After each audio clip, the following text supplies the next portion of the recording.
tenemos que ser libres de decidir lo que queremos hacer. Ujú. Yo creo que aquí también debemos ser honestos. Si yo cuelgo un vídeo grabándome en internet, que no estoy interactuando, que no voy a tener tutorías con esas personas, ¿realmente estoy impartiendo formación o estoy grabando un vídeo y subiéndolo a la web? Hola, soy Juan Diego Pereiro y te doy la bienvenida a Learning Advisors, el podcast para los apasionados del conocimiento que quieren compartir lo que saben a través de la formación. En este episodio tenemos con nosotros a Ana Belén Muñiz. Es experta en gestión administrativa y laboral para autónomos y pymes, lo que compatibiliza con otras de sus pasiones, la formación. Además, Ana es amiga mía desde hace aproximadamente 8 años, cuando empezó con su proyecto profesional en nuestro espacio de coworking. Actualmente es la gestora de mis proyectos empresariales y colabora con nosotros en proyectos de formación y emprendimiento. En todos estos años, una gran parte de sus clientes han sido formadores, por lo cual conocen en detalle las inquietudes y necesidades que tenemos. Así que quédate con nosotros porque trataremos temas que seguro te interesan. Educación con Innovación patrocina este episodio.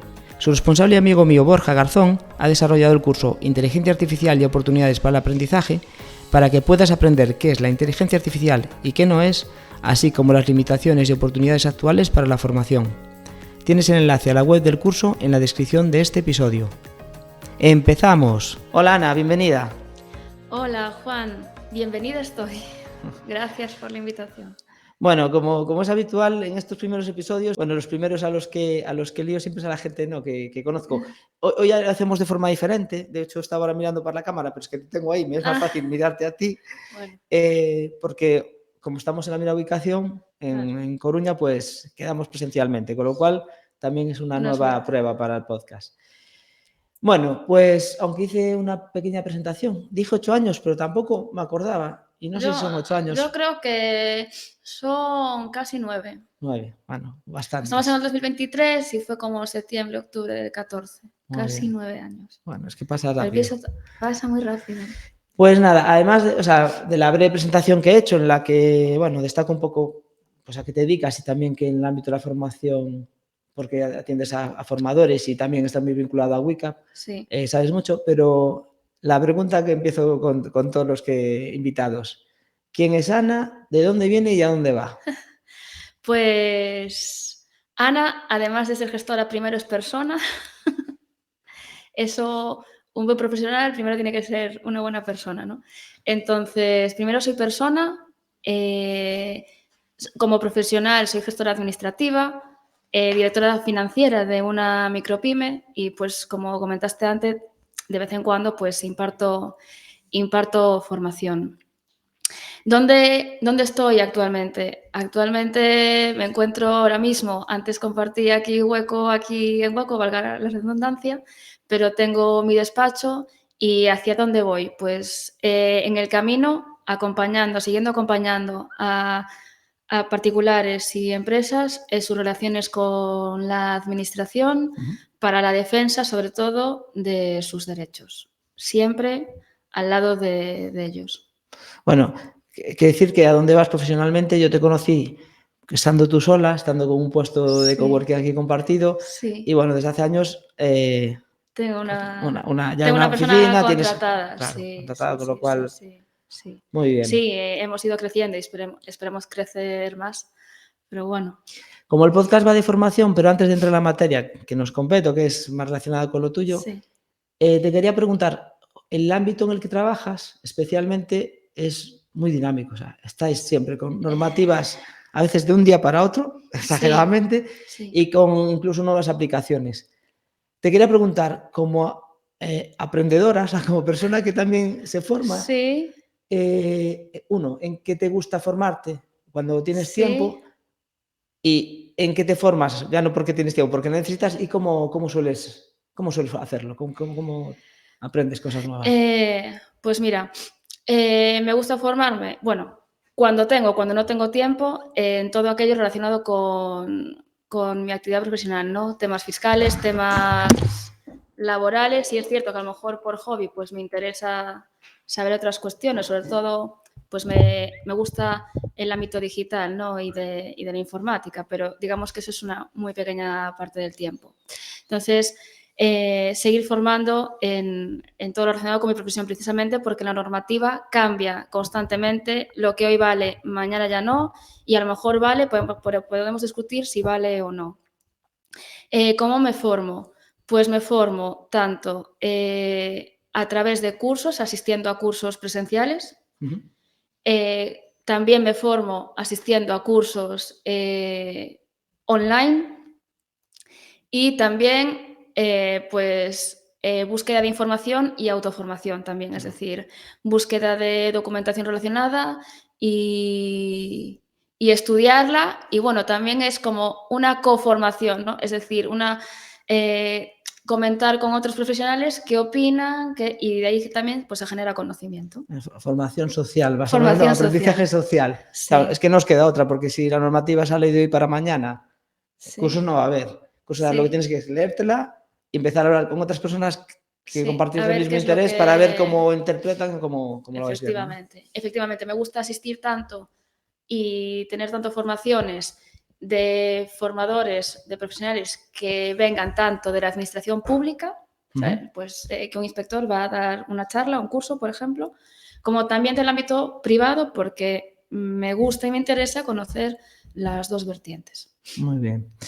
Bueno, pues ahora sí que entramos en materia. A ver, vamos a ver. Bueno, y me refiero a temas legales y administrativos relacionados con los formadores y la formación. Sí. Como ya hemos hablado tú y yo, y lo decimos por aquí, o sea, la intención es que en este episodio lo que hagamos es un poco un repaso general de aspectos más importantes, o sea, que más importan a formadores y formadoras y también a responsables de empresas de formación. Pero una pequeña sorpresa, a ver qué tal funciona después, es que la intención es que hagamos periódicamente algún episodio concreto sobre temas específicos para profundizar en ellos, ¿vale? Y además, bueno, pues a ver si lo hacemos incluso en directo, a ver si nos atrevemos a hacer en directo. A ver si hay suerte. Bueno, pues un poco, bueno, una de las cuestiones que más importa a la gente que nos escucha, sean formadores o empresas de formación, es el tema relacionado con la contratación. Aquí estamos porque nos dedicamos a una profesión, a una actividad, y quien es formador, pues lo que quiere, lo que le interesa y preocupa es el tema de que le contraten, que tenga trabajo. Sí. Y para mí, por otro lado, las empresas de formación necesitan a los formadores para poder desarrollar su actividad. Sí. Y surge el tema de contratación. Sí. Para empezar, ¿qué opciones tenemos para ser contratados o por contratar a un formador? Vale. Por regla general, si somos una empresa, las opciones que tenemos para contratar a un formador es una contratación por cuenta ajena y quizás, digo quizás porque tendría muchos matices, podría contratarse como profesional autónomo. No sé si comentamos después o ahora, pero pues digamos que están esas dos vertientes, ¿no? Por favor, que lo del tema de autónomo se coja así un poco con comillas, ¿no? Porque tiene matices. Y en cuanto a la contratación por cuenta ajena, la empresa debe de tener en cuenta el tipo de contrato que ha de realizar a la persona. Con la reforma laboral se ha eliminado el contrato por obra o servicio determinado. Ya había veces que había problemas también en determinados cursos por ese tipo de contrato, aunque se usaba. Mira mucho el tema de la contratación temporal. Entonces, tiene que tener mucho ojo de qué tipo de contrato elegir. Pues ahora mismo, incluso dependiendo de las entidades, pues están eligiendo contratos fijos discontinuos, es decir, distribuyendo unas horas a lo largo de un año, o incluso pues un contrato indefinido y que no se supera el periodo de prueba. Porque al final el curso dura lo que dura y tal. Sí es cierto que ahí pues están un poco detrás de la mosca, detrás de la oreja, porque es como no supera el periodo de prueba. Entonces, pues una opción, y sobre todo que dan incluso desde inspección, dependiendo, no sé cuánto podría durar el curso, pero un contrato fijo y discontinuo distribuyendo las horas a lo largo del año. Vale. O sea que así ya por donde tenemos la contratación laboral y la contratación mercantil. Sí. La laboral es un poco por donde tú como gestora generalmente orientarías, es porque está más claro el ámbito legal. Sí. La mercantil, autónomo. Sí. Y yo, bueno, me incluyo un poco más por esa parte porque es también por donde me gusta más que me contraten. Sí. Quizás se ha vuelto un poco más complicada, ¿no? Sí, se ha vuelto un poco más complicada porque digamos que debemos de, bueno, pongámonos como observadores, ¿no? Es decir, quien ejerce las funciones como empresario o quien ordena, quien ejerce una actividad económica por cuenta propia es quien ordena los medios materiales y humanos. Entonces, por ejemplo, si una entidad de formación te contrata a ti, formador, y es la empresa de formación la que impone la duración del curso, la que impone todo el contenido del curso, la que se va a responsabilizar de si tu formador no vas al curso, ¿qué va a pasar? Es decir, ¿se va a encargar la entidad de buscar a otra persona? Quien pone todos los materiales es la entidad de formación, quien pone la sala es la entidad de formación. Entonces, al final, si está ordenando los medios materiales y humanos la entidad de formación, no, y seguro que hubiera discusiones de si esa contratación no es mercantil, que es una contratación laboral por parte de la empresa, porque al final quien está ordenando todo a nivel empresarial es la entidad de formación. ¿Qué ocurre?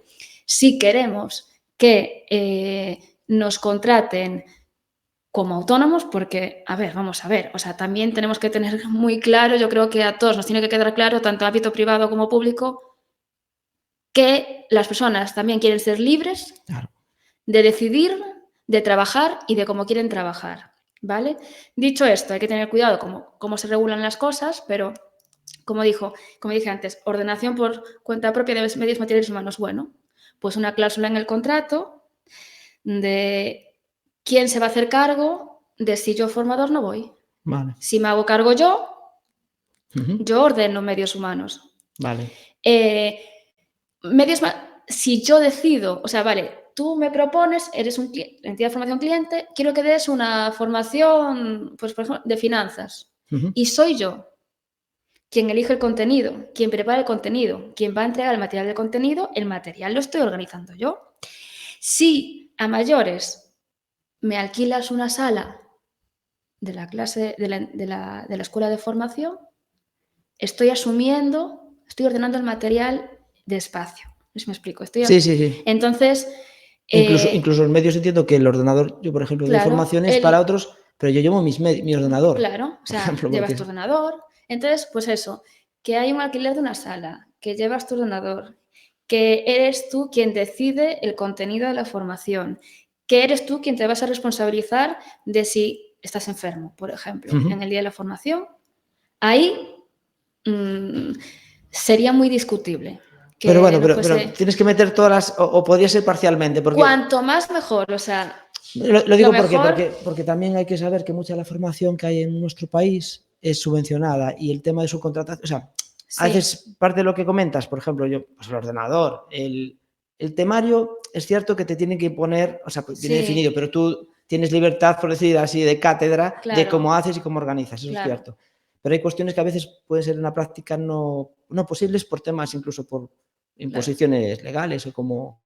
Pero... Si hay una cuestión de imposición legal en algunos aspectos, pero en el resto que se cumpla, porque si existe una imposición legal sobre todos los aspectos que he comentado, si existiese una imposición legal sobre todos y cada uno de ellos, si se quiere tener plena seguridad de que no hay ningún problema, ahí mediaría una contratación laboral. De hecho, me ha pasado con clientes y clientas que eran formadores profesionales, pero por las características de los cursos que estaban dando, que venían por ámbito público y demás, llegó un día un inspector y dijo, aquí tiene que ser contratación laboral. Porque no se podía negociar ningún otro aspecto. Pese a porque no vale, tengo más trabajos como autónomo. Eso no vale. Lo que vale es quien ordena los medios materiales. Si los ordena, ¿sabes? Si no hay nada que ordene yo... Bueno, yo me consta, porque yo como responsable de formación que fui en la Fundación Laboral, tuvimos ese problema hace años ya.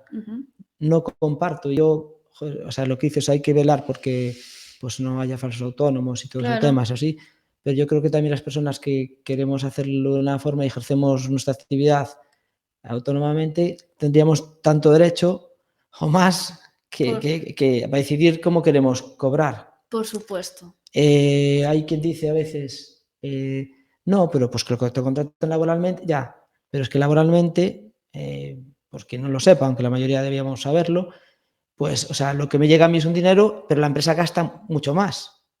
O sea, si tiene un presupuesto, solo me llega a mí una parte.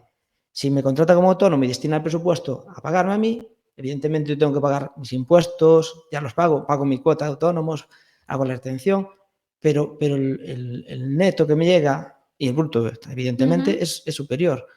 Y a nosotros, cuando trabajaba en la Fundación Laboral de la Construcción, teníamos profesionales súper buenos, arquitectos, gente que está acostumbrada, que daba cursos pues como autónomo. Llegó el momento que nos dijeron no pueden ser así y de repente les pagábamos un 30% menos que les llegaba, está cotizando por 2 vías ellos, que no les iba ni les venía, y nos decían que por ese dinero no trabajaban. Claro. Con lo cual iba en contra de tener gente más cualificada y gente profesional que está desarrollando su actividad en el día a día para dar una formación. Pero bueno, yo este tema es que me mola, pero me cabrea un poco y por eso es fácil tirar por ahí, con lo cual vamos a reconducirlo, porque aparte es cierto que quien trabaja como autónomo somos solo una parte, aunque es una parte considerable, pero la mayor parte de la gente trabaja como persona por cuenta ajena, ¿no? Y es la opción que ha cogido y no se plantea pues, ser autónomo. Con lo cual, contratación laboral. Temas de salario, convenio, un formador. ¿Qué tipo de convenios suele aplicarse y desde dónde suele estar el salario que cobraría? En general, los contratos estarían, los formadores estarían contratados por el convenio de la formación no reglada, en general. Sí. ¿Vale? Y ahí hay que tener en cuenta, porque es un convenio que para la jornada completa en profesor titular no son 40 horas. Es decir, no solo hay que tener en cuenta el salario convenio, sino la jornada. Si la jornada completa no son 40 horas y yo hago 20, no va a ser la mitad, va a ser más de la mitad de la jornada. Entonces, tener en cuenta las horas que se consideran jornada completa y a mayores el salario convenio. E iría más de los 1.300, 1.400 euros a jornada completa. Entonces, ¿en 12 pagas o en 14? En 12 pagas. Habría que hacer la proporción en menos horas, ¿no? Pero sí andaría por ese... Me consta a mí, porque yo, bueno, es un convenio que también utilizamos, que hay eso, lo que decías, hay complementos que son independientemente de la hora. O sea, trabaja una persona 3 horas al día o trabaje 8 horas, el complemento se tiene que pagar íntegro. Sí, el complemento de disponibilidad, que le llaman. Sí. Muy bien. Y volvemos un poquito, porque aunque ya antes comentaste, el tema del contrato fijo discontinuo en sí, en esencia, ¿qué es un contrato fijo discontinuo? ¿Qué implica? Un contrato fijo discontinuo lo que implica es que se hace para actividades en las que hay un tiempo pues, de inactividad. Y ese tiempo de inactividad tiene que estar justificado, ¿vale? La persona estaría contratada, digamos, dando clase en el periodo de actividad. Por ejemplo, tienes un curso de septiembre a junio y en junio no vas a tener alumnos, existe una inactividad. Entonces, digamos que esa persona en el tiempo de inactividad pasaría al paro. Y después, con el inicio de la actividad, se reanudaría. La empresa no tendría que asumir el salario en el periodo de inactividad. ¿Vale? Y seguiría vinculado a la empresa, porque la empresa, en el momento en que vuelva esa actividad, está obligado a llamarle. Puede no llamarle, pero entonces sería un despido. No es como contrato temporal, te contrato hasta junio y se acabó. Existe una vinculación indefinida. Pero existe un periodo de inactividad, porque existe una inactividad, ojo, que hay que demostrar la inactividad en la actividad que se está desarrollando, y en ese periodo, pues la empresa no está obligada a pagar un salario, pero sí existe una vinculación. En el momento que se inicie la actividad de nuevo, estoy obligado a llamarte. Si no te llamo... Y también si la persona, cuando le llaman para volver a la actividad, dice que no, se podría considerar una baja voluntaria. Porque existe una vinculación indefinida entre la empresa y el formador. Al margen de que, claro, es que vuelvo igual un poco que a los autónomos. Yo veo incoherencias para el ámbito en el que nos movemos este tipo de vinculaciones por varias razones, porque un formador evidentemente no va a estar esperando a que le llame una empresa para tal y dejar renunciar a otras actividades. Sí. Y también implica que tú a veces puedes tener una persona, o sea, formador, que cumple un cometido, pero que no es que te guste mucho. Y ya tienes vinculación, la próxima vez que tengas ese curso no puedes llamar a otro que tú consideres mejor. Claro, sí, totalmente, pero es lo que te comentaba, han restringido la contratación temporal. Como antes a ti te llega lo del tema de la contratación como autónomo, a mí el tema de la reforma laboral es que me irrita, porque incluso han tenido entidades que pues son autónomo indefinido y no superan el periodo de prueba. Que ahora, de hecho, las bajas por no superar el periodo de prueba se han incrementado exponencialmente con la reforma laboral. O sea, porque el contrato, o sea, se había eliminado el contrato por obra y servicio y después se dieron cuenta, bueno, los artistas hacen... Entonces, bueno, sí es cierto, por ejemplo, que en el ámbito de la formación el contrato por obra y servicio no se podía hacer a la ligera, es decir, si tú tienes un curso de matemáticas en una academia, todos los años, eso no es una obra o servicio específico determinado, no sé si me explico, ahí sí que tendría que mediar una contratación indefinida. Pero si tienes una academia de matemáticas y de repente va una persona a dar una charla de tecnología, ¿por qué no va a ser algo apartado de tu actividad normal que le pudieras hacer un contrato temporal? Ahora mismo no. Entonces, es algo también que me toca. Estoy siendo un poco buscando a nivel práctico, porque yo planteo en los dos lados, el formador y la empresa de formación, y veo, o sea, lo que puede parecer a priori muy bueno, no es tan bueno, porque si yo te contrato, Sí. en el periodo de prueba, haces realmente el servicio que yo quería, pero en el periodo de prueba te despido. Sí. Evidentemente no te vuelvo a volver a poder contratar. Porque es que sería... Si es para otro curso, por eso están con la mosca detrás de la oreja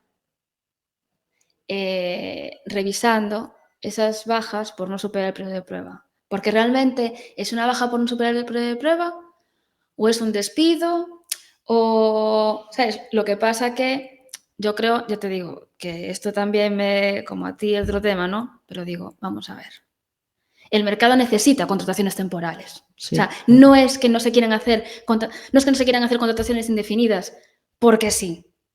Es que el mercado a veces exige la contratación temporal.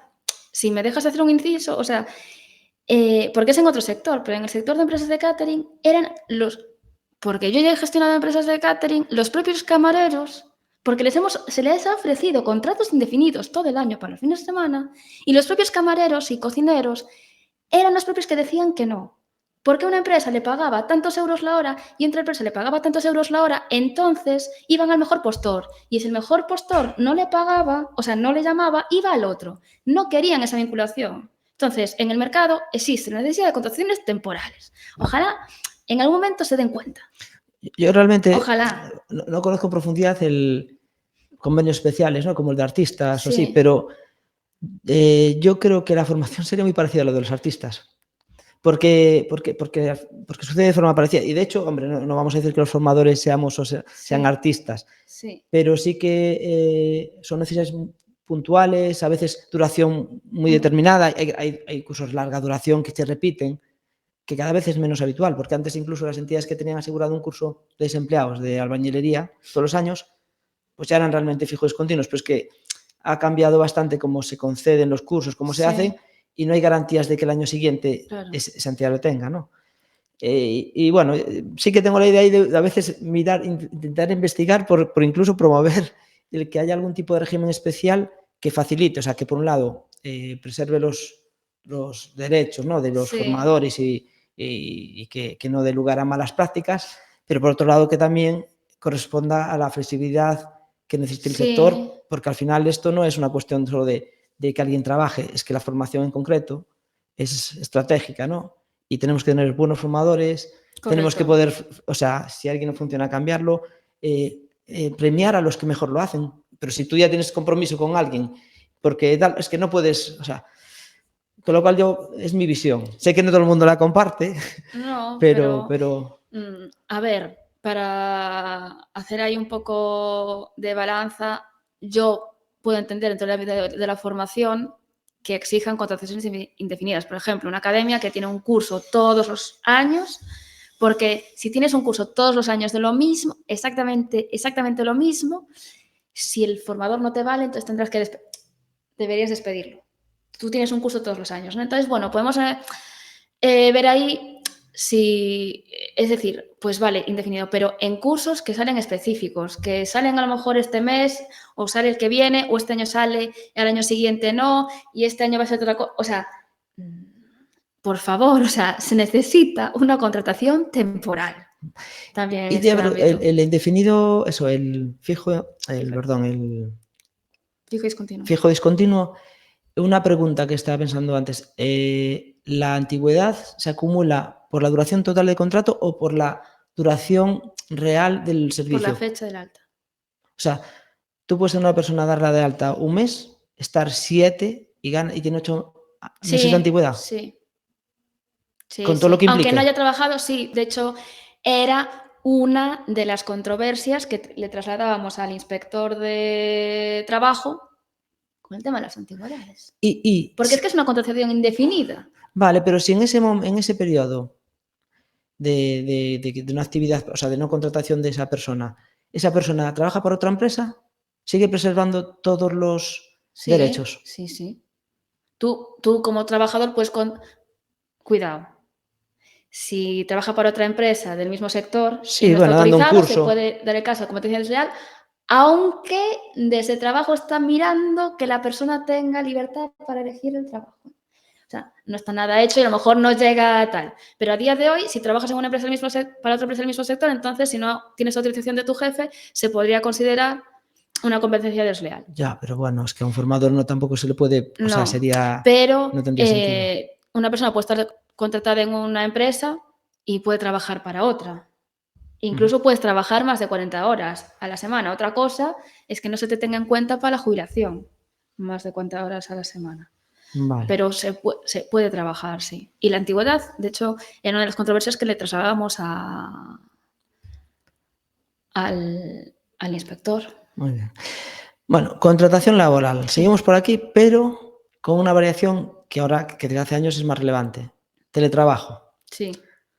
Cada vez hay más formaciones presenciales, incluso virtuales, que un formador puede dar desde su casa. Sí. O también en la formación en learning, las labores de tutorizaje, que no hay conexión en directo, pero que muchas veces pues, la gente trabaja desde casa, o incluso la parte de coordinación, desarrollo de contenido, o sea, que cada vez es más habitual, y más desde la pandemia, evidentemente, que la gente trabaje desde casa. ¿Qué cuestiones pues, resaltar en la contratación laboral de teletrabajadores? Cuestiones a resaltar en la contratación laboral de teletrabajadores es tener muy claro que los derechos y obligaciones para un lado y para el otro no cambian porque se esté teletrabajando. Como por ejemplo el salario, las vacaciones no cambian. Tener muy bien definido, pero muy bien definido el horario de trabajo y el registro de horas, porque como le pase algo durante una formación y está en su casa, si no se tiene una prueba del horario de trabajo y del registro horario, podrían llegar a considerarlo no como un accidente laboral, sino como un accidente pues, común doméstico, lo que sea. de casa. Que hay que tener un acuerdo escrito de las partes, de acuerdo de teletrabajo, que unido a lo del tema de mismos derechos y obligaciones para ambas partes, necesitan también una prevención en riesgos laborales, ¿vale? Se tiene que tener en cuenta en el plan de prevención de la entidad. Y voy a decir una cosa que parece obvia, pero sobre derechos y obligaciones, si estamos de baja, no podemos teletrabajar. Pero... Entiendo. Vale, y dentro del teletrabajo un matiz. Así como es común el teletrabajo, también es común el combinar trabajo presencial con trabajo desde casa. Sí. Eso me consta que hay un límite desde el cual, o sea, que diferencia lo que se considera teletrabajo o lo que no, o ciertas cuestiones. Sí. ¿Cómo es eso? Pues que si el teletrabajo supera más del 30% de la jornada, pues se considera que hay un acuerdo de teletrabajo. Si no supera ese porcentaje, Es algo esporádico. Vale. Pero si no, debería de mediar un acuerdo de teletrabajo. O sea, y se consideraría esporádico aún estando de alguna forma formalizado. Sí. Vale, Sí. vale.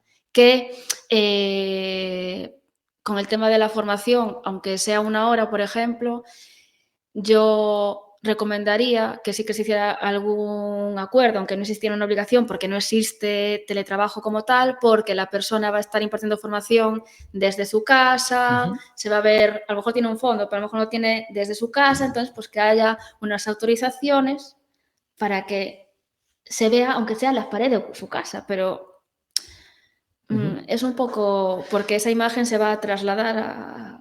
Mira, y otra cuestión que también ahora recuerdo, que había matices, o sea, bueno, a los que somos ya autónomos, empresarios, nos gusta, aprovechamos esa labor para poder a veces hacer las cosas de donde queramos, ¿no? Pero cuando una persona trabaja por cuenta ajena y teletrabaja, me consta que a veces piensas que tú puedes estar trabajando según te coincida en un sitio o en otro. O sea, me consta, es lo que pensamos generalmente, pero me suena de que al final el centro de trabajo es la casa y si es tu casa donde está puesto el teletrabajo, no puedes o no debieras teletrabajar desde cualquier otro sitio. Entre otras cosas, por ejemplo, por la prevención de riesgo. Claro, vamos a ver. Bueno, la casa sería el lugar de trabajo. Centro de trabajo definido por normativa es aquel que está comunicado a la autoridad laboral. ¿Puedes comunicar un domicilio como centro de trabajo a las autoridades laborales? Sí, pero si lo comunicas, un inspector podría tener acceso a una parte determinada porque lo has comunicado como centro de trabajo. Para ir a casa. ¿Vale? Pero es lugar de trabajo.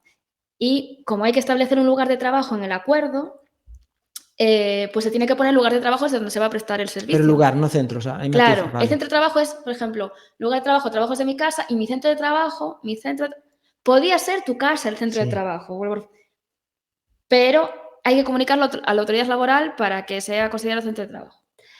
Entonces hay lugar de trabajo, pero lugar de trabajo también es aquel en el que se desarrolla un trabajo, sin que esté comunicado. Pero, ¿por qué digo esto? Porque como es lugar de trabajo, en todos los lugares posibles que pueda teletrabajar la persona, pues recogerlo.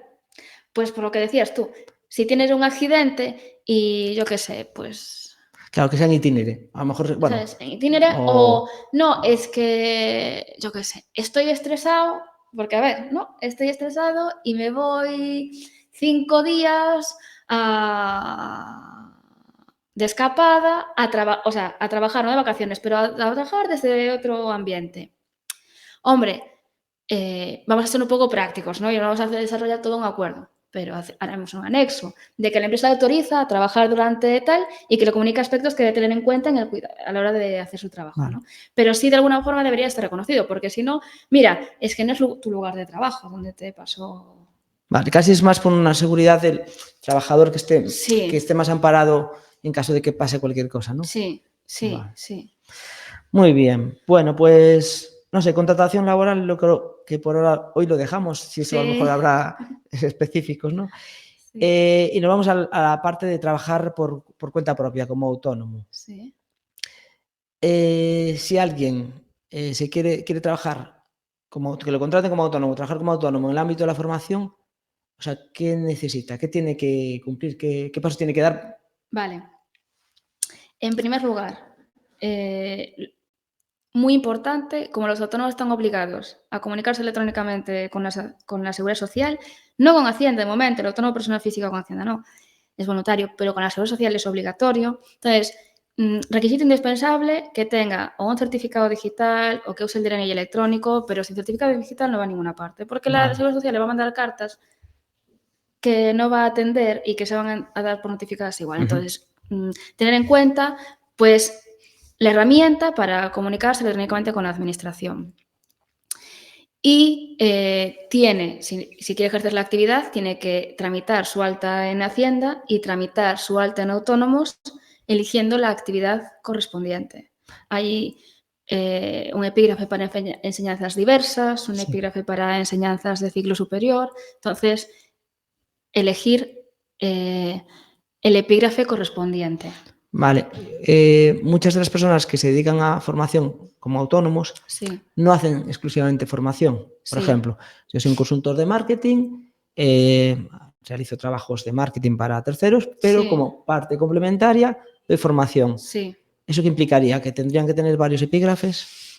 Vamos a ver, si tienes una actividad habitual, eres consultor de marketing y das un curso al año, no necesariamente tendrías que darte de alta en el epígrafe de formación para facturar una factura de un curso determinado que está relacionado con la actividad que estás desarrollando. Ujú, Ahora, que, que sí que lo haces más a menudo, sí recomendable el epígrafe específico de la formación. Y sobre todo por si la formación que impartas está exenta de IVA, probablemente tu actividad como consultor de marketing no lo esté.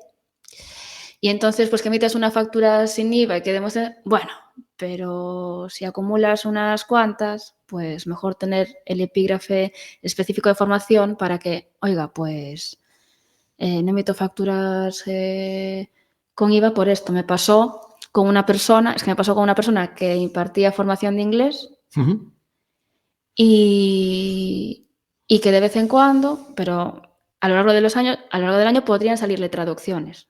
ujú. Las traducciones llevan IVA. La formación de inglés no. Se le mantenía el epígrafe de alta porque es que le podía surgir de hoy para mañana. Y hubo un año que tuvo muy poca, creo que tuvo una factura de traducción. Ujú. Pues una comprobación de IVA, que al final se quedó en nada. Pero yo pude decir, mire, pues no tengo IVA declarado porque también estoy dada de alta en formación. Aquí ustedes tienen mis facturas de formaciones y el IVA iba por la actividad de traducción. Y Ujú. aquí está la factura de la traducción. Y ya está. Pero si no Bueno, hubiera tenido el epígrafe de formación, a ver cómo le digo yo a Hacienda, que estando de traductor, por ejemplo, iba a facturar sin IVA. Bueno, pues eso, has sacado el tema del IVA y Sí. sigo por esa línea, que está el IVA incluido. ¿Qué obligaciones pues, un autónomo tiene a lo largo del año para, o sea, que tiene que cumplir pues, con la administración en este caso? Sí. Las obligaciones que un autónomo tiene con la administración es llevar un registro de ingresos y gastos. Ujú.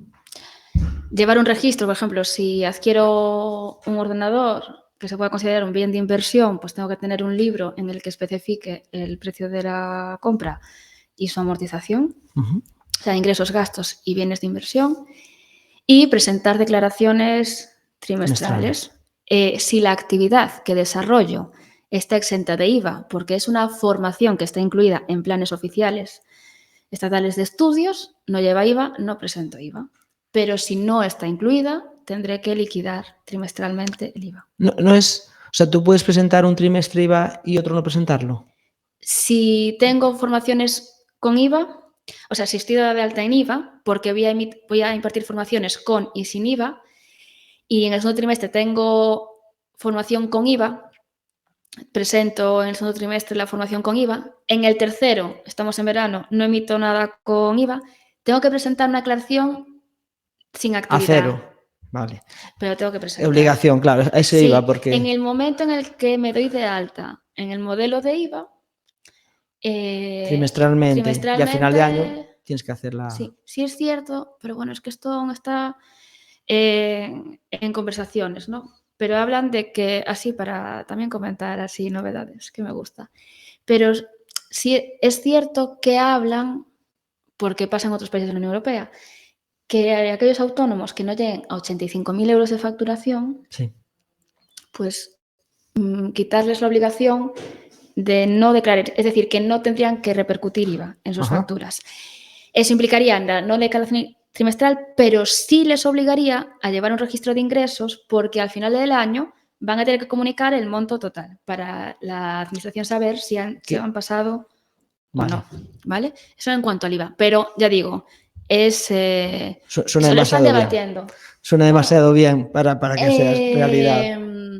a ver, en otros países de la Unión Europea ocurre. Ya, pero... Y entonces las conversaciones surgen por normativa comunitaria. No sé al final qué ¿por dónde irá? pasará, pero conversaciones están.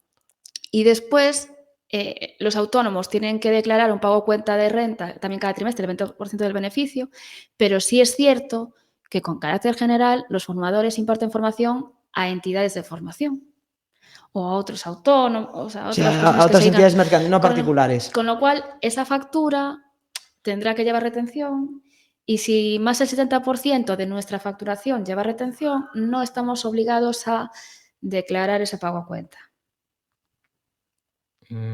Si facturásemos la formación a particulares, Sí. por ejemplo, Sí, una clase soy clase particular de inglés, ahí sí tendríamos que hacer pago a cuenta de renta. Claro. Sí, o sea, la diferencia es que, bueno, para los que no sepan, cuando facturas a otro profesional, a otra entidad, como los profesionales tenemos la obligación de declarar todo eso, Sí. pues ya nosotros hacemos, por decir así, Sí. el ingreso a cuenta Sí. que corresponde a esa factura. Sí. Pero como los particulares eso no lo hacen, si tú facturas a un particular, tienes tú la obligación como persona que factura de trimestralmente pues declarar y hacer esos pagos a cuenta, ¿no? Sí. Vale. Vale, sacaste el tema de las facturas, vamos ligando. Sí. De las facturas y del IVA, aunque ya fuiste diciendo Sí. algo, pero hay que preguntar específicamente. Sí. ¿Cuándo una factura de formación tiene que llevar IVA o cuándo puede ser sin IVA?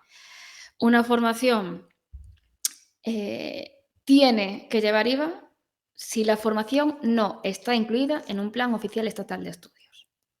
Si no está incluida, IVA. Y si está incluida, no IVA. A mayores, inciso también con el tema de la formación online, Sí. tenemos que saber diferenciar y ser honestos también. O sea, es decir, así como antes también defendía en el ámbito laboral, tenemos que ser libres de decidir lo que queremos hacer. Yo creo que aquí también debemos ser honestos. Si yo cuelgo un vídeo grabándome en internet, que no estoy interactuando, que no voy a tener tutorías con esas personas, que tal, a ver, ¿qué estoy haciendo? O sea, ¿realmente estoy impartiendo formación o estoy grabando un vídeo y subiéndolo a la web? Contenidos. Porque eso es un contenido audiovisual. Es decir, ahí ya no hay formación incluida en un plan oficial estatal de estudios o no. ¿Qué estás haciendo, por favor? O sea, no intentemos... Ahora bien, es decir, doy formación online, se preparan las clases, hay una formación... Hay tutorías presenciales. Hay tutorías presenciales incluso, es decir, pues te conectas con la gente, impartes la formación, puede ser accesorio el prestar un contenido digital a la formación, pero que sea accesorio, es decir... y ahí se está impartiendo formación, pero también yo creo que tenemos que ser honestos y decir, no, es que si cuelgo un vídeo grabándome y ahí la gente me escucha y no voy a ser formador. O sea, todo lo que implique que pueda automatizarse, que no haya una intervención humana en el proceso de aprendizaje, tendría que ser con IVA, claro, sí o sí. En el momento que ya el modelo formativo pues implica que hay tutorización, que hay por detrás, podría ser o parcialmente con IVA, sin IVA, o incluso si consideras que simplemente esos son como complementos a la parte humana, podría ir sin IVA, siempre y cuando esté dentro de un plan oficial de estudios. Sí. Que eso también vamos a dejarlo entre comillas, porque una clase de inglés, puedes decir que te buscas un plan de estudios, si es detrás, o sea, y puedes decir que está dentro de un plan de estudios, ¿no? Sí. Yo, de hecho, a mí me tiene pasado de formaciones a veces de buscarlo en el BOE. Ya. Y si encuentras un BOE que tenga un plan oficial de estudios aprobado con esa asignatura... O sea, que quizás una buena praxis para un formador que genera contenidos, que da ciertas clases, es que intente buscar, si quiere facturar sin IVA, si es que busque, localice planes de estudio donde pueda decir que esa materia, ese contenido está vinculado. Es lo que tendría que hacer, ¿no? Para que ante cualquier inspección o, bueno, va a tenerlas todas a favor. Y si no, la formación lleva IVA. Y si no, sería competir, o sea, la gente que lo hace bien competiría con los que venden un 20% más barato, un 21%, o, bueno, o que ganan un 21% más. Lo siguiente, autónomos, vale. ¿Puedo dar formación sin darme de alta de autónomo? ¿Autónoma? Puedo dar formación sin darme de alta de autónomos. Voy a comentar dos casos. Voy a trasladar dos casos, ¿no? Uh-huh. Yo soy trabajador por cuenta ajena y en una academia o en un colegio profesional o en una entidad, lo que sea, me contratan para dar un curso muy específico, una charla específica. No, es que como eres especialista en tal, por favor, venga a darnos aquí unas horitas. Para ese tipo de relación existe una retribución específica que se llama retribución por impartición de cursos o conferencias, que se debe declarar así por las entidades en el modelo anual de retenciones y que está, pues, para ese tipo de relaciones, ¿no? Tiene su trabajo. ¿Por qué digo esto? Porque si la persona no tiene trabajo y va a dar de alta y va a dar una formación, bueno, primero que no está cobrando una prestación. Ya. Porque Es selectivo, por decir así, no es fraude. pero es que las mayores preguntas, yo lo digo porque las mayores preguntas que me tienen trasladado de no puedo, es gente, no, es que estoy cobrando el paro y puedo... Incluso, bueno, es por sacar, pero un jubilado. Sí, también.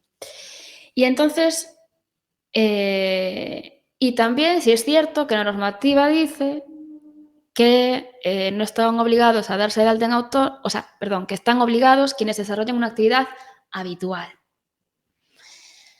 Pero es que en la definición de palabra habitual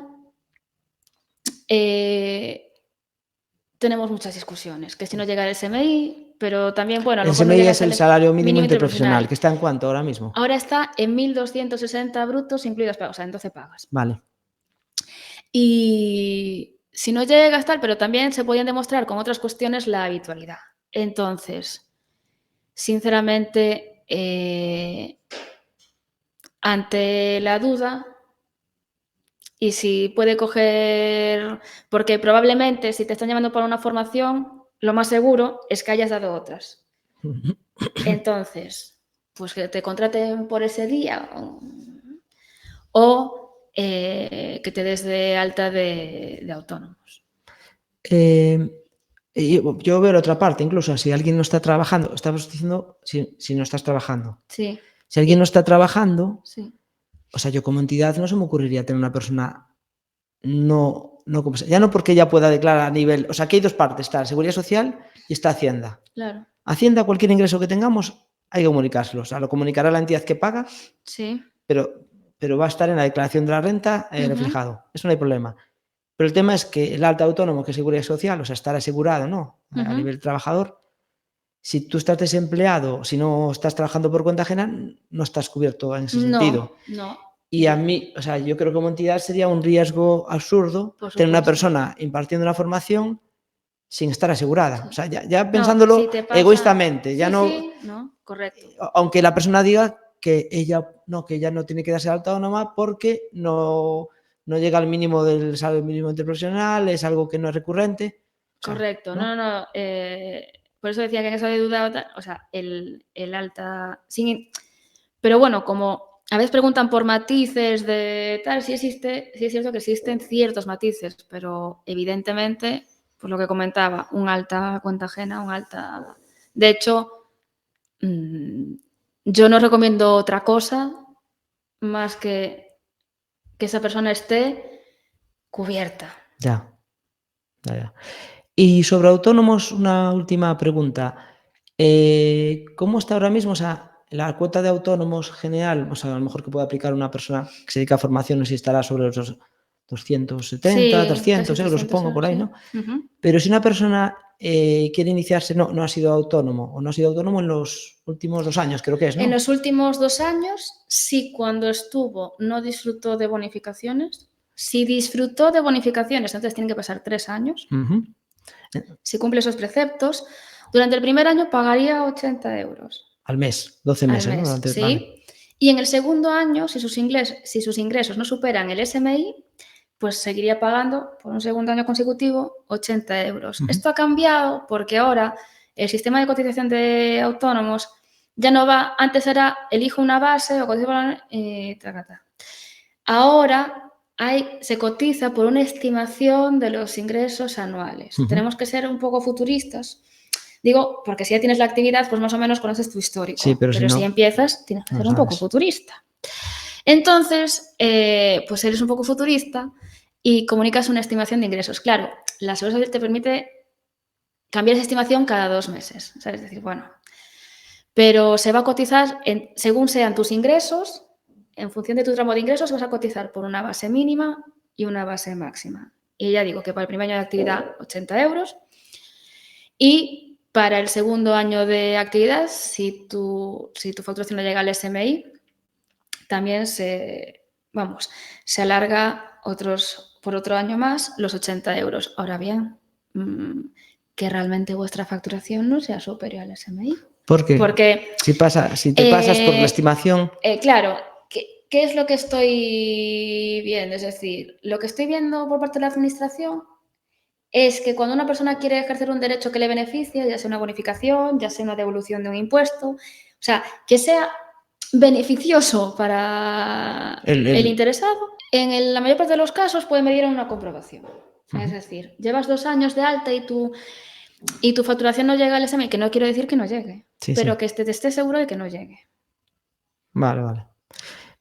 ¿Y esos tramos con la nueva forma de pagar autónomos, cuál es el tramo bajo y el alto? O sea, ¿desde cuánto pagaría? 1.100 y algo, la base mínima, que son 200, casi 300 euros. Sí es cierto que para personas que no tienen el SMI la base es menor y pagarían 230 o 260. Tampoco es que, es que cambie mucho, ¿eh?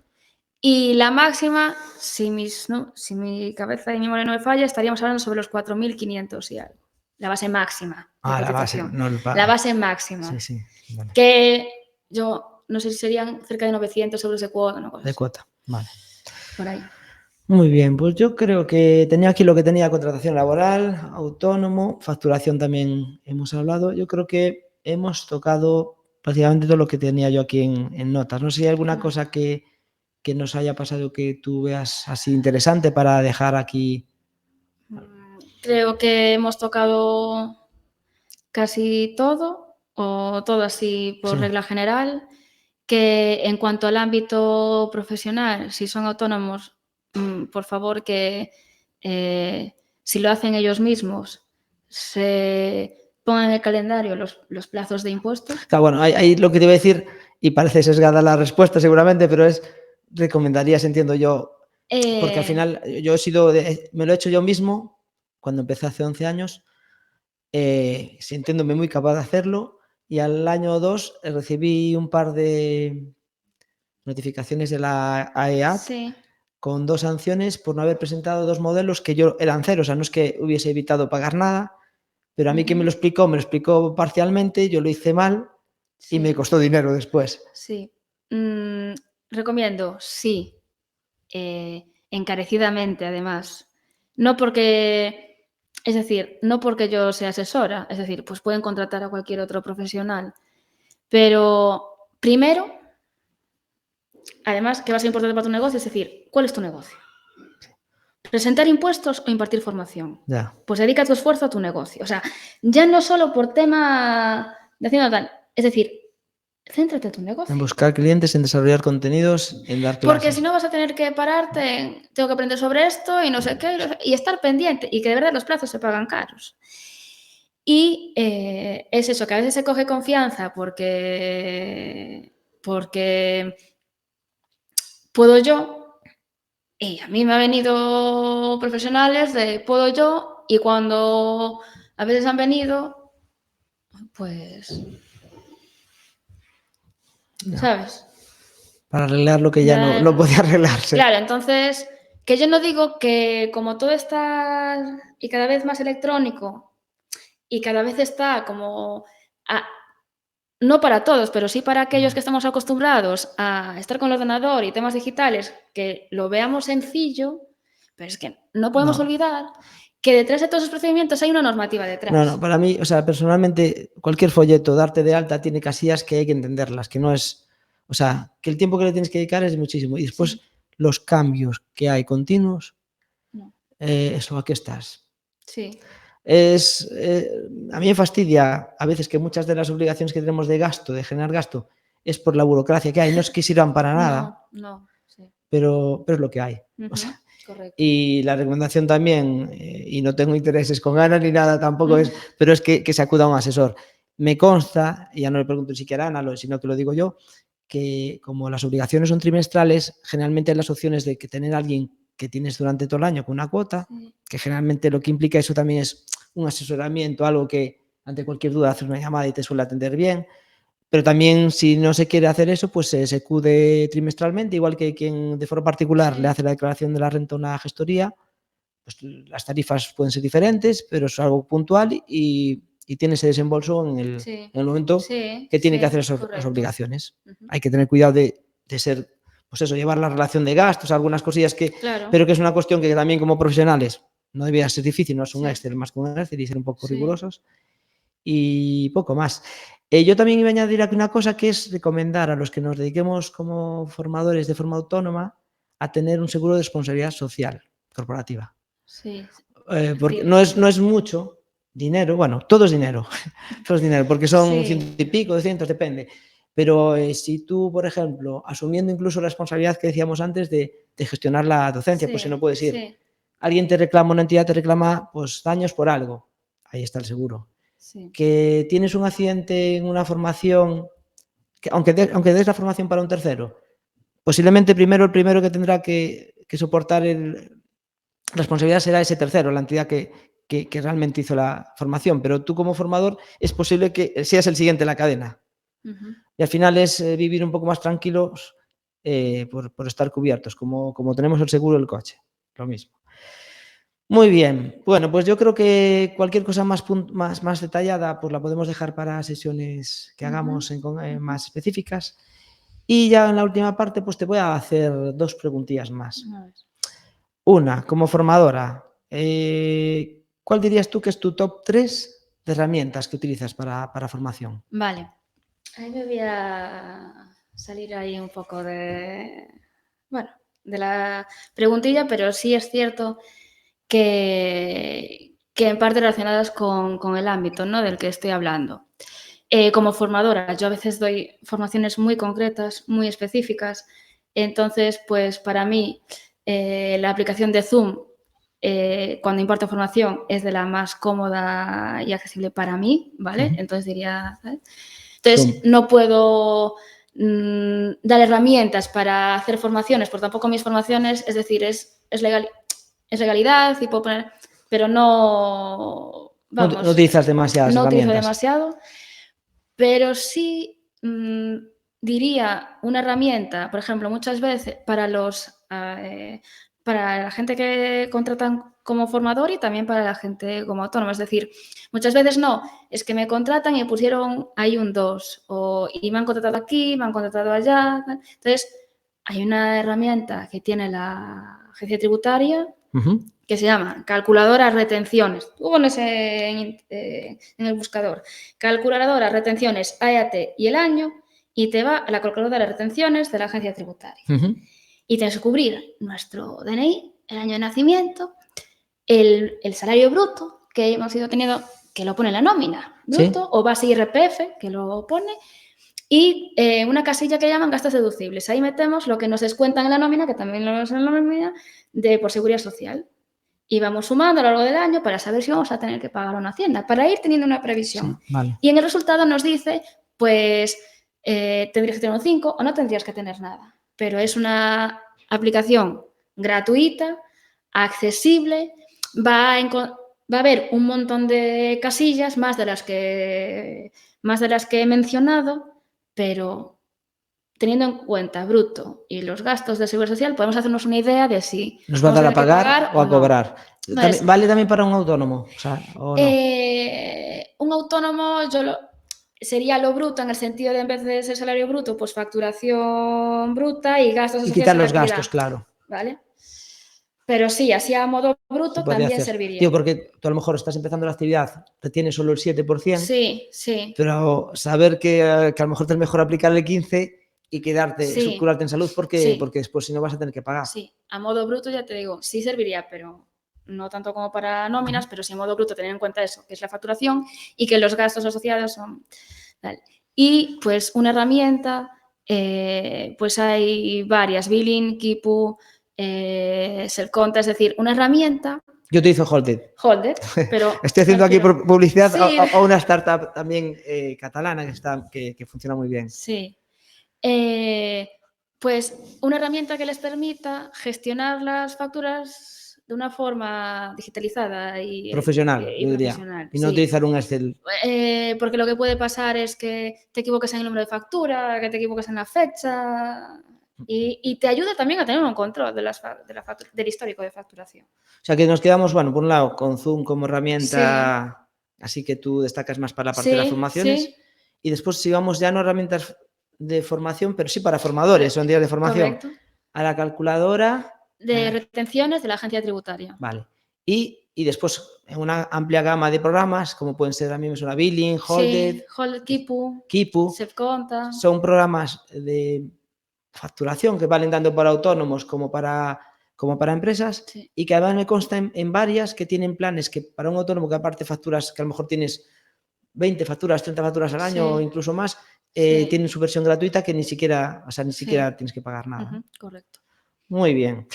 Bueno, pues para finalizar, y esto es difícil, es complicado a día de hoy porque como evoluciona todo, pero ¿dónde ves o qué ves, cómo ves la formación dentro de 5 años? Y ya que antes te saliste un poco de la pregunta para el ámbito también de fiscal y bueno, de gestión, si también ves que hay cosas que están cambiando, o que crees tú que Vale, cambiarán respecto vale. a lo actual.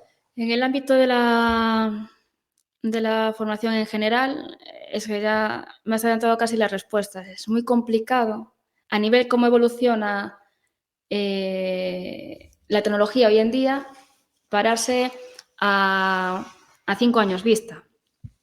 Pero sí es cierto que, pese a que pueda estar más o menos de acuerdo, veo que en la formación va a tener un mayor componente tecnológico, Sí. Uh-huh. Que no va a ser impartida. Para mí, el componente humano va a ser importante, pero no va a ser el principal, el componente humano, desde mi punto de vista. Uh-huh. Y, y creo, ojalá, que ese componente humano no se pierda, porque no estoy segura si en algunas formaciones se llegará a perder al 100%. O sea, pero ojalá que el componente humano no se pierda, porque yo creo, me da igual cómo esté evolucionando una máquina. Para mí, una máquina puede hacer muchas cosas y puede hacerlas muy bien, incluso algunas mejores y ayudar, porque pues a veces hemos ido en el Congreso Nacional para Formadores, hemos visto cosas que se pueden hacer con una formación con tecnología que no se podrían hacer con presencial normal, pero yo lo veo, es decir, es un apoyo al ser humano, porque por muy bien que imparta o que dé una formación, no es una persona. Para mí, yo defiendo el componente humano dentro de la Sí, sí, formación. yo estoy de acuerdo. O sea, aquí así nos deja un poco más tranquilos a todos, pero yo estoy de acuerdo, o sea, Sí. también. Y Y no sé si a nivel de la Y a gestión, no nivel sé, de gestión, me pues eso, comentaste. comentaba antes que pues si no se llega a 85.000 euros no se tendría que facturar con IVA. Perdón, ¿no se facturaría con IVA o no se declararía el IVA? Bueno, claro, es lo Bueno, no se mismo. factura, Facturas no con se IVA, factura con IVA pero y te lo tampoco lo quedas tú. deduces. Ah, vale. Si tienes compras como Claro, pero si tú no sabes cuándo vas a facturar. ya, por eso tienes que tener en el primer año en el primer año de formación como profesional autónomo, ya dudo que se llegue a Sí, 85.000 bueno, euros. no, Y sí es cierto que se puede llegar, pero al año siguiente te obligaría a si corregir, llegas en esa, sí, y a pagar. facturar con IVA. Imagínate que llegas en un año a 85.000, año siguiente tienes que ingresar IVA y ese año estarías obligado a presentar Vale. IVA. Pero no sé al final cómo lo van a hacer. Sí veo que es una simplificación de los trámites, que realmente ojalá así sea. Al final, vamos a ver, si existen fórmulas que las personas pueden hacer una actividad empresarial o profesional y ahora no me sale, pero la burocracia es menor o es más accesible, yo sinceramente, yo no quiero que me dé de comer, hablo como asesora, yo no quiero que me dé de comer la mala gestión por parte de la administración. Ni los quebraderos de cabeza porque me permitiría poder hacer otras cosas también. Y asesorar de otra forma. Entonces, viendo cómo están hablando del IVA y que viene por una normativa comunitaria, aunque me parece un sueño, casi. Y yo te digo, ojalá esa normativa hubiera estado cuando me di de alta, porque lo que tienen los profesionales es que generamos mucho valor añadido. Sí. Pero sí es cierto que no la veo tan irreal. No sé para cuándo. Y a lo mejor yo no lo llego a ver. No lo sé. Pero no me parece tan... O sea, me parece una utopía, conociendo cómo es el sistema tributario español y burocrático, pero no es algo que se haya inventado España. No, y que es mucho dinero en impuestos. Por Unión Europea. Sí. Porque somos muchos millones. Piensa que tampoco se va a deducir el IVA de las facturas que en profesionales. Al final pagas pero más. Pero el cliente final al final no lo paga. O sea, no sé. Es lo que es algún otro impuesto de la manga, pero... Bueno, nos quedamos con la parte buena como tal. Pues, a lo mejor como ciudadanos nos toca pagarlo, pero quizás como profesionales podamos beneficiarnos de eso. Sí. Pues muchas gracias, Ana, por venir y por estar aquí. Gracias a ti. Estoy segurísimo, porque ha habido mucha información en la charla esta que yo creo que va a interesar a la mayor parte de los formadores, unos más la autónoma, otros más la parte de contratación laboral, pero que sean unos otros, yo creo que son cuestiones que todos debemos saber. Y nada, nos vamos a ver, yo creo, no tenemos fecha aún, pero en otra ocasión y probando seguramente directos a ver qué tal funciona. Bueno, pues a ver qué tal funcionamos y yo encantada de que me invites esta y otras más. Muy bien, venga, chao. Chao. ¿Quieres mejorar como formador o formadora y crecer profesionalmente?